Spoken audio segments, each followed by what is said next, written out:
Hi there, I'm Tom Field, Senior Vice President of Editorial with Information Security Media Group. Delighted to welcome you to today's session. The topic is Raspberry Pi sensors for home networks. Your presenter is Ed Smith, Senior Product Marketing Manager with Corelight. Before I turn this over to Ed, a little bit of background. A few questions. Is your IoT dryer transferring a gig of traffic daily? Does your Tesla phone home to the mothership? Is your employer monitoring you at home?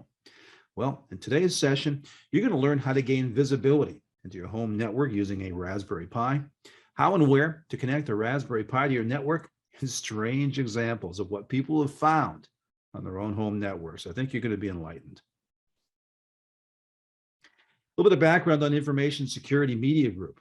We are a 16-year-old education and intelligence firm, a global firm.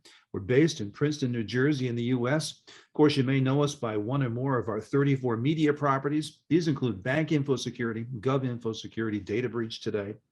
In all, we reach an audience of over 1 million security leaders globally. We give them a daily diet of news, analysis, research, events, and educational programs exactly like this one.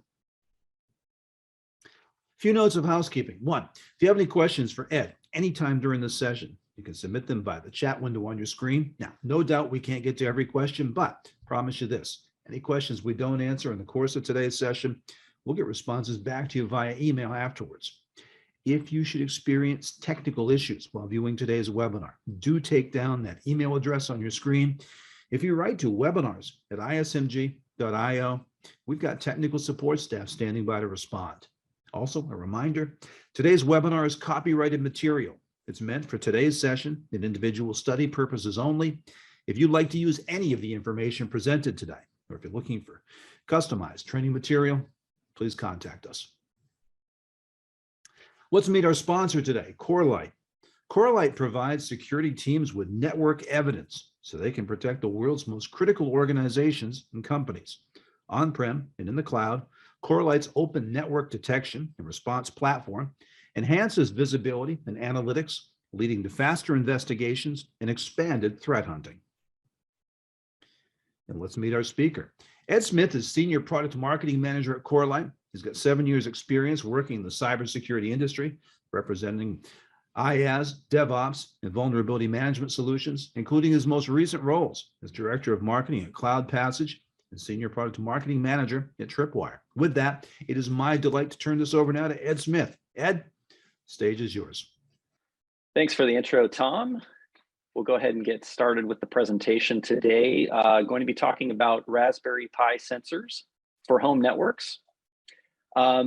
This is based on a program called Corelight at Home, which is free for anyone to use for home use. So I'll talk a little bit about that program, how you can get started with that program, some tips on enabling home network monitoring, and then we'll look at some example findings of some of the interesting things that people have found on their home networks. And then we'll wrap up with a quick walkthrough of how you can set up Corelight at Home on your home network. So to kick us off, first, an introduction on Corelight at Home. And before we jump into that, I think it's helpful to understand a little bit about Corelight and this tool that's called Zeek, which is what Corelight is based on. So we are a company that's best known as the founders, or a company founded by the creators and maintainers of the open source Zeek network security monitoring tool, which was formerly known as Bro. And Zeek is all about collecting network metadata, analyzing that metadata, taking in traffic from home networks, usually enterprise networks, and even cloud networks. And it takes that data and outputs several logs based on network protocol. And these logs are designed for security. They're used by analysts, threat hunters. If you take a SANS networking class on network security, you'll probably learn about Zeek in that class. And what's interesting and different about Zeek is that the data that it produces is very comprehensive. So there's a lot of good, rich detail, a lot of information that's very useful for security operations teams. The logs are also correlated so that they're interconnected. So this allows an analyst to quickly pivot from one log to another. The Zeek logs have a unique identifier, so you can follow a connection across different protocols and really start to piece together what happened during an incident or what happened on your network. The other interesting piece about these Zeek logs, you can actually kind of think of them like evidence of what happened. So this evidence is policy neutral. So we're capturing everything that's going on. Zeek isn't just capturing things that it thinks is bad and then ignoring things that it thinks are good or neutral. It's really capturing and summarizing everything that's happening on the network. So this is very useful when you want to look back in time, look in the past, understand what happened. And that also means it's important to start capturing this evidence today so that down the line, if something bad happens, maybe another tool didn't catch it, you can always go back and look at that evidence and understand what happened. So a very useful tool for incident response and threat hunting.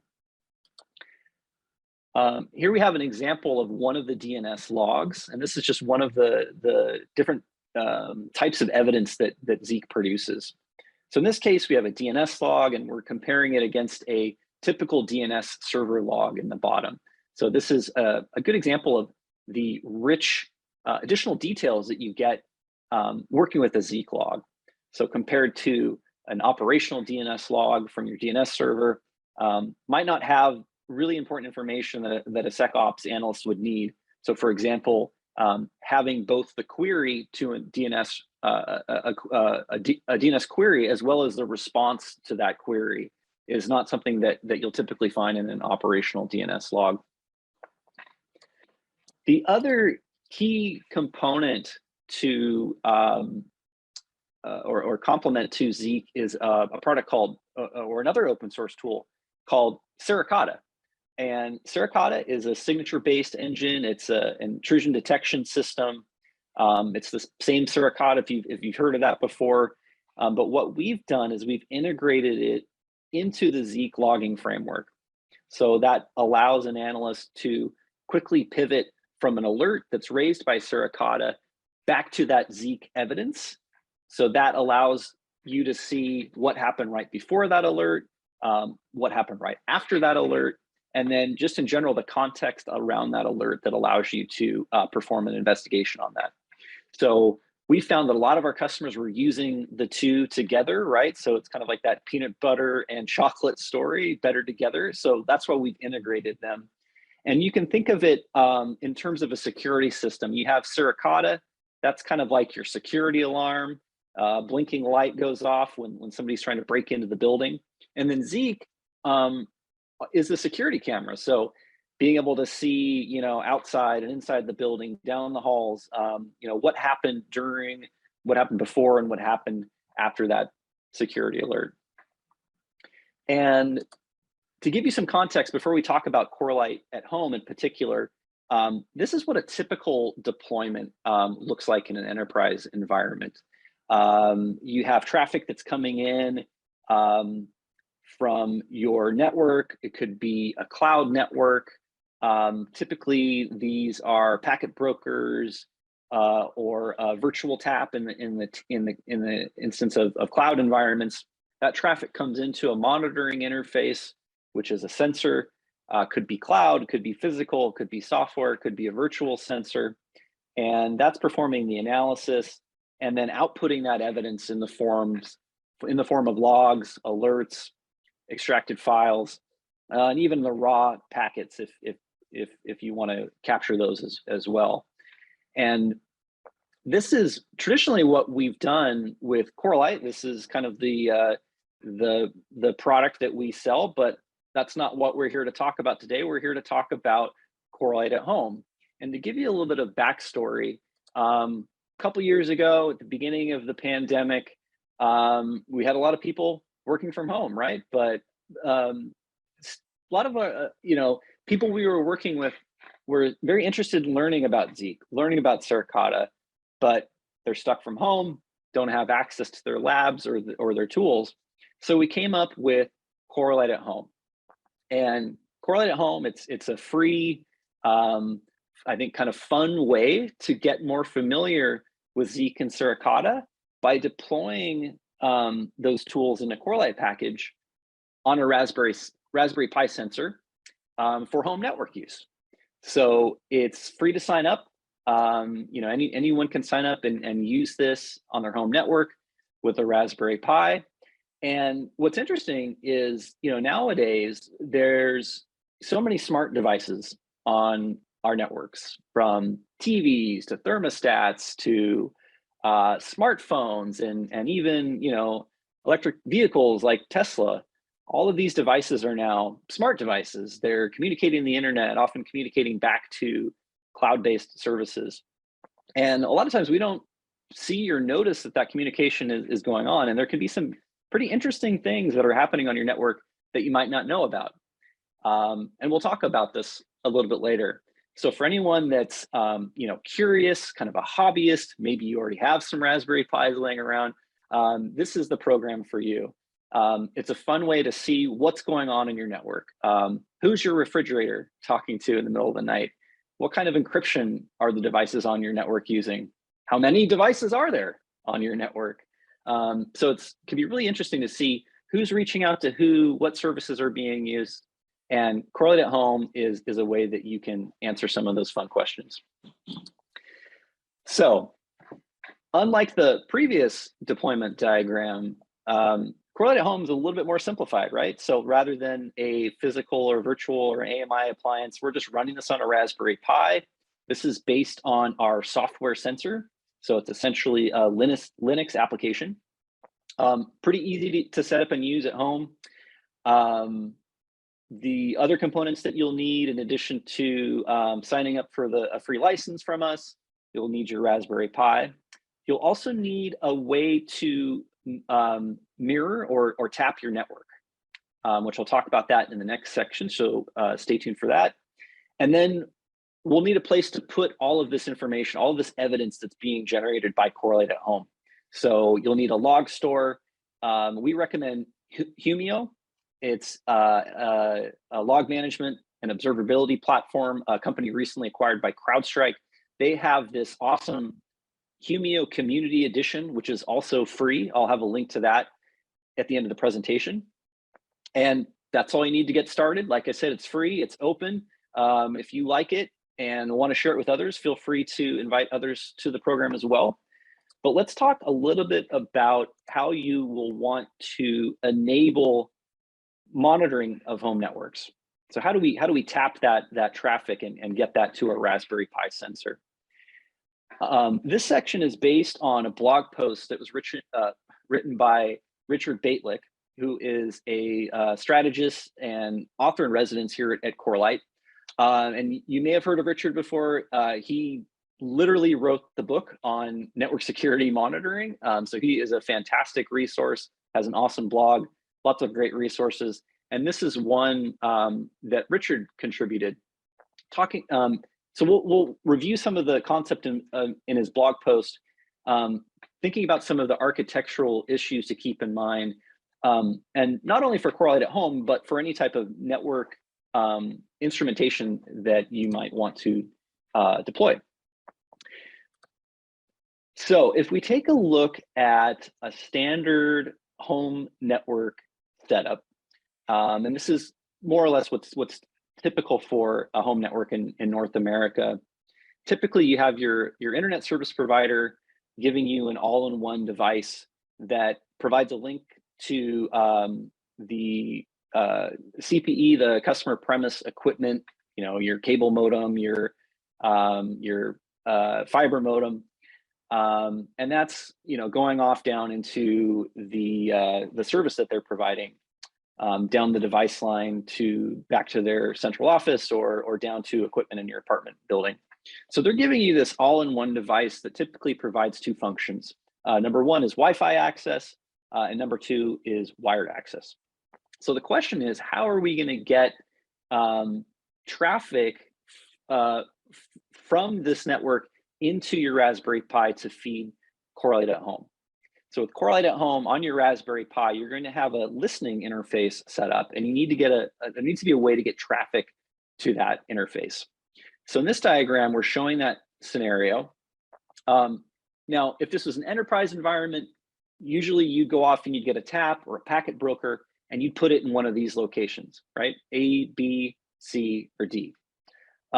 Since we're talking about home, you're probably going to want to do that with a cheap managed switch. For example, like a Netgear GS105E should cost about $30. But most importantly, you need a device that supports a span port that you can mirror traffic to that port. So it'll need to be a managed switch, something that has a command line or a web interface where you can go in and enable that option. So where do we put it? Well, location A, not really an option for us. There's not a way to get between the ISP and your customer premise equipment. Now you could put it at location B, and this is where a lot of people deploy. The problem is that public interface on the ISP router is going to be a single public IP address, or maybe even a shared IP address across different customers. So what that'll mean is that the evidence that's produced by Corelight at Home will show as a single IP address for all of your devices. So it's interesting enough to see what on the public internet your devices are communicating with, but it's not going to tell you exactly which one of your devices. Was it your laptop? Was it your cell phone? Was it your refrigerator? It's all just going to show as as one IP address. There's also the option of monitoring location C, or I should say there's not the option of monitoring location C. With modern wireless networks, there's not really a way to capture all of that traffic, at least for the way that we're looking to do a network monitoring. So there's some ways to do that if you're trying to break a Wi-Fi key or whatever, but not really a passive way to see all of that traffic. There's also location D, but this would only show us the wired devices. So if you have a wireless network, you wouldn't see any of the traffic coming to and from those. So really, if you want maximum visibility, you want to see all of the devices that are behind your NAT, wired and wireless. What would that look like? So to do that, the key is that you'll need to break up the functions of that all-in-one device that your ISP provided. You'll end up not using the wireless functions of it, and instead you'll deploy your own wireless access point. So from there, you'll be able to monitor both your wired and wireless devices. And in this case, location D would probably be the best. This will give you access to see all of your RFC 1819 addresses, all of the different devices on your network, and be able to understand what IP address they're using on your internal network, so you can figure out which device is which. So again, the key is that you want to break up that ISP router box that you got from Xfinity or Verizon or Ziply or whoever. Doesn't mean that you get rid of that box, but instead you're setting up your monitoring behind it. We could take this a step further, simplify it, get rid of the router that was in between points C and D, and this will still get you access to those internal IP addresses. So the key is, if you want that full visibility, get a second wireless access point, a cheap switch, and then you can implement as shown as this in this diagram. And then that way you'll get access to all those private IP addresses. All right, so now that we've talked a little bit about how to instrument your home network, let's look at some of the interesting things that participants in Corelight at Home have found on their home network. So first up, we have a finding from Jason Blackwell, who noticed or eventually found that he had a projector on his home network that was making callbacks to China. And so Jason set up Corelight at Home and was collecting data for a few days, clicking through the various Corelight dashboards that are provided in Humio. And he noticed this entry on the HTTP dashboard, which he thought was interesting. He saw this sdk.open.phone.igxn.com, and he said, huh, that's interesting. I don't have any phone development or app development projects in process. Well, why is this communication taking place to this domain? And so he did some lookups. He found that this website was located in China and was associated with various bad actors, things like malware, log exfiltration. And so at this point, a little bit further investigation was warranted. And his goal is to figure out which device was involved in this communication. So in this case, he didn't have that behind the NAT instrumentation set up, so had to figure out which one of his devices was doing this communication back with China. Initially, he thought it might have been his Wi-Fi router. He updated the router, same issue, and so this point it came down to trial and error. So he turned everything off except the Wi-Fi router. Waited a half an hour, and the traffic stopped. So he knew it was one of his devices on the network. So he just went through, turned on devices one by one, waited until the traffic started. And it turned out when he turned on his laser projector, that's what was calling back to China. So it turns out that the projector, a company called Optoma, had some manufacturing and R&D facilities in China that he was able to figure out via a Google search, and set up an ACL on his router, and the traffic is stopped. And then he's also set an alert going forward in case any future similar traffic appears. So kind of an interesting finding there. Let's take a look at another. In this case, we have a story from Jeff Stark, who noticed incoming connection attempts from Iran. So Jeff was analyzing inbound connections and could see that there was a large number of connection attempts coming from the country code IR, Iran. So might be a little bit hard to see in the screenshot, but close to 2,000 connection attempts. So he thought, hey, that's interesting. Let's dig a little bit further. So he then jumped into looking at the connection logs. The connection log, you can think of it like a NetFlow log. It's capturing source and destination IPs and ports and things like that. And when looking at the connection log in Zeek, he was also taking a look at the country code. He filtered out any of the country codes that weren't US, and then just filtered down onto country codes which were .ir or IR, and then was able to get a list of all of the IP addresses that were trying to connect to his home router. So then he took a closer look at that top offender, and based on a field in the Zeek log, saw that the connection state, which was S0. And that means for a connection attempt, it was attempted, but there was no reply seen. So appears to be safe with that. Just in case, he dug a little bit further. He ran the IP against the Alien Vault, Open Threat Exchange, Whois, VirusTotal, and then based on OTX, he saw that this IP was based out of Iran. It had been detected via several honeypot threat lists, and had a lot of network scanning activity associated with it. Checking Whois, he saw the IP was registered to a company in New York. The individual appears to live in Russia. So this was a nice piece of information if we wanted to pivot into further, if this was a real attack.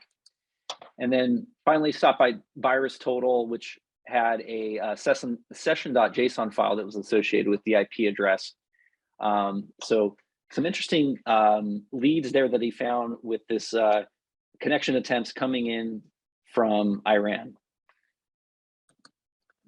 We'll take a look at the next example here. This comes from Jesse LeGroux, and who noticed that he had a smartphone that was attempting to resolve Tor domains, which that's kind of interesting.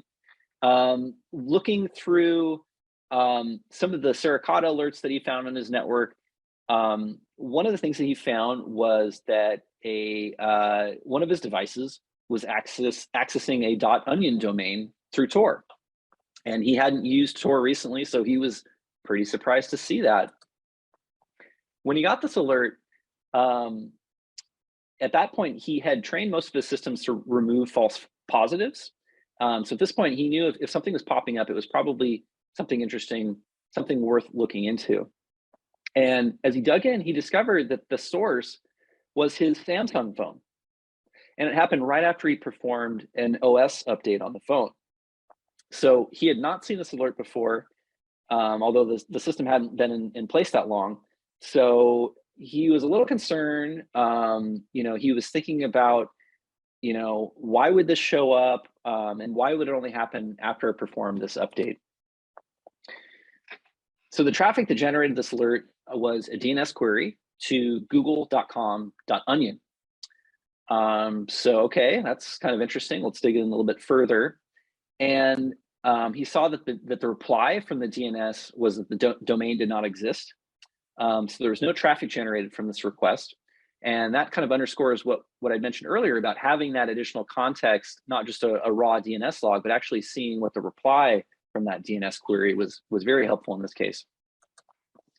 So he did some Googling, did some research, and found what he was looking for on Reddit. So it turns out this appears to be a part of a wireless intrusion prevention system that's a part of some Samsung phones. So turns out not something malicious, but definitely pretty unusual to be making a request to a Tor domain.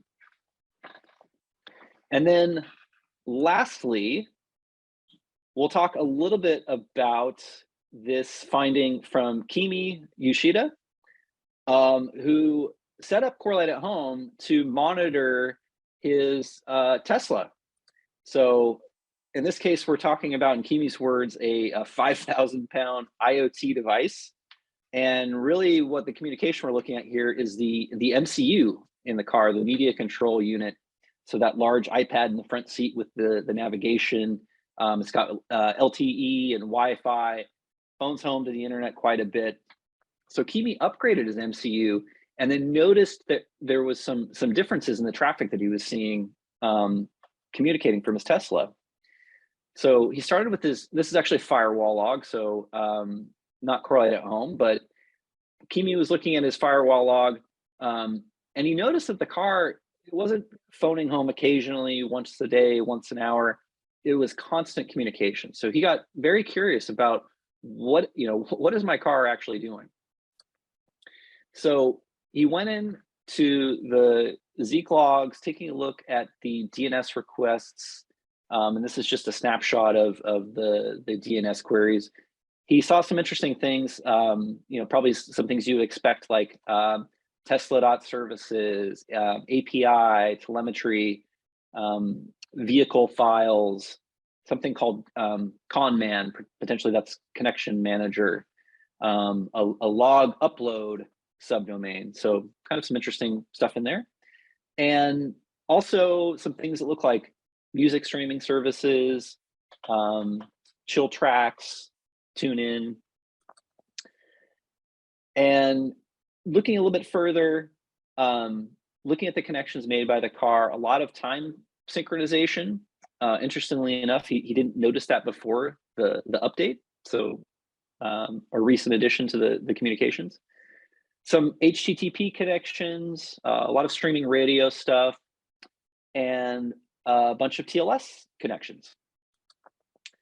So looking at those TLS connections, TLS, SSL, he noticed that things kind of split into two categories. So a bunch of stuff that looks test related, and then a bunch of other stuff that doesn't look test related. So in this screen, this is all of the things that the car is phoning home to, a lot of APIs, telemetry, log uploads, things that you would expect.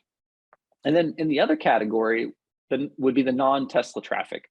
And so this is where you can start to pick up on a lot of other things. So turns out the car relies a lot on Google APIs, probably for maps and navigations, some karaoke resources, which presumably are for the karaoke function in the Tesla, some Netflix, Google Video, Twitch, and these are all coming from the navigation system, that MCE, since it has the ability to install apps. So it's pretty interesting findings here, understanding what's the Tesla talking about when it's phoning home to the mothership. All right, so just a taste of some of the interesting things that you can find using Corelight at home. And let's talk a little bit about the setup process. So once you've got your license, you've got your Raspberry Pi, you've got your managed switch that's ready to mirror packets, here's how you can install the software. We've made this pretty easy and painless. Once you register for Corelight at home, you'll receive an email with a link to our portal, and that'll have the documentation and a license file. From there, you'll hop on your Raspberry Pi, and there's a command line command that will download a script to do the installation off of our GitHub. So it's our Raspi Corelight script. You'll run that. If your install of Raspbian is 32-bit, the script will ask you to upgrade that to a 64-bit kernel. And once you've got that utility running, it's as easy as choosing the quick config option. And then this will step you through the setup. You'll specify which interface you want to listen to on your Raspberry Pi. Should be E2.0. You'll apply the license file that you get from the Corelight at home from our portal. And then you'll configure your export. So where are we sending this evidence? So out of the box, the script supports Humio, which includes their free Humio Community Edition license. And then Splunk is supported as well. And that Splunk could be a local instance or a cloud instance. Then the script will go in, grab a public key from the portal I mentioned earlier. So make sure you have your username and password for the Corelight portal handy for this step. All right. And then one other recommendation that we have is that you can also remove the IP address from your monitoring interface. It's not needed since you're just doing monitoring on that interface. Kind of a best practice, better security, since that monitoring interface will probably be exposed outside your NAT. Turning off the IP address will help reduce the attack surface there. There's also a config file. You can manually edit that, and this is where all the setup configuration goes, is into a config file.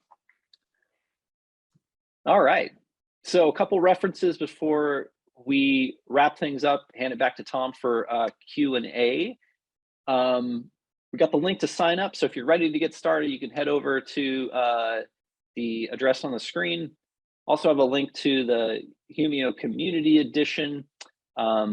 It's free 7-day retention, great resource for log management, great companion for Corelight at home. And then also wanted to give a shout out to Active Countermeasures. They were really a huge inspiration around this project. Definitely want to give them recognition. They have great webcasts, great resources. You can also check out, they have a talk on a similar setup using Raspberry Pi as a network sensor using the open source tool Zeek. Definitely recommend checking them out. And then there's also the blog post that we covered at the beginning of the presentation by Richard Baitlick, kind of going into detail about where and why do you place the sensor on your home network. All right, and with that, I will pass it back to Tom for QA. Okay, we do have the opportunity to take some questions now. So Ed, thanks so much for your presentation. And a reminder to our attendees, if you have any questions, you've not submitted them yet, you can do so now by the chat window on your screen. Again, I won't get to every question, I'm sure, but our promise is those questions we can't answer today, we'll get responses back to you via email. Ed, first question I have for you. Most traffic nowadays is encrypted. Does Corelight at home decrypt traffic? Yeah, great question. Yeah, a lot of traffic nowadays is encrypted. And you'd actually be surprised how much of it remains unencrypted. So there's definitely a lot of interesting insights to get just by monitoring traffic. To answer the question, we don't decrypt traffic. However, if you're using decryption, if you're breaking and inspecting traffic and you're forwarding that traffic to us, we can analyze it. Probably not something that you'll be doing on a home network. and also typically not very common in enterprise networks as far as breaking and inspecting. There's a lot of privacy, security, legal issues surrounding breaking and inspecting traffic. So it turns out a lot of organizations don't or aren't able to do that for a variety of reasons. However, what's really interesting is just because the traffic is encrypted doesn't mean that there's not a lot of good insight that you can get out of it. In fact, even the presence of encrypted traffic oftentimes leaves really useful evidence, even without breaking and inspecting it. So for example, with Corelight and Corelight at Home, we have a package called the Encrypted Traffic Collection, which can do some really interesting analytics on encrypted traffic by looking at the timing and the sizing of packets, being able to make inferences about, was there a file transferred over this connection? Was there a script running, or was this more of a hands-on keyboard encrypted connections, let's say over SSH? So there's a lot of interesting information that you can still get from the traffic, even when it's encrypted. Next question I have for you, Ed. This looks really interesting, but the router from my ISP is an all-in-one device with no port mirroring option. Is there another way for me to try this out? Yes. So absolutely. The key is to, and this is, I talked a little bit about this at the beginning of the presentation, and definitely check out the Soho network monitoring blog post. If you go to the Corelight blog, search for Soho, you'll find that. The key is that you'll probably want to buy a second wireless access point, and you'll continue to use your all-in-one device from your ISP, and then place the monitoring in between those 2 points, and that should give you the visibility that you need. Yeah, and actually, I just recalled another good tip for the previous question. If you, let's say you have an all-in-one device, and I may have missed this in the question, there's no way for you to monitor the traffic. There's no, let's say, Ethernet port you could plug a wireless access point into. In that case, if there's just really no way to instrument your network, the Humio Community Edition that I mentioned has some sample Corelight data. So that's kind of the super quick and easy way to experiment with Zeek data. Let's say you don't have a Raspberry Pi either, or there's an equipment issue. Go sign up for Humio Community Edition. Check out the Corelight sample data in there. There's some interesting guides and dashboards and threat hunting queries that you can get started without having to deploy any of this stuff. So another good resource. Ed, one last question. Can I run Corelight at Home on other devices besides a Raspberry Pi? Okay. Yeah, with Corelight at Home, the program only supports running on a Raspberry Pi. So it's kind of intended for home networks. The commercial version of Corelight, you can pretty much run it on whatever instance, Linux distribution that you want, as well as cloud, physical sensors, virtual, etc. So if that is something that you're interested in trying out, just find your friendly local Corelight representative, and we'd be happy to set you up with a evaluation. Well, very good. That's all the time we have today. Ed, one more time, thank you so much for your time and your insight, for answering my questions. And attendees, thank you. We appreciate you took time out of your day to this session. I do trust that the insight you got today will help you and your organization be even better prepared to tackle the issues we discussed here today. As always, I look forward to seeing you again at one of our upcoming events. And until then, for Information Security Media Group, I'm Tom Field. Thank you for your time and attention today.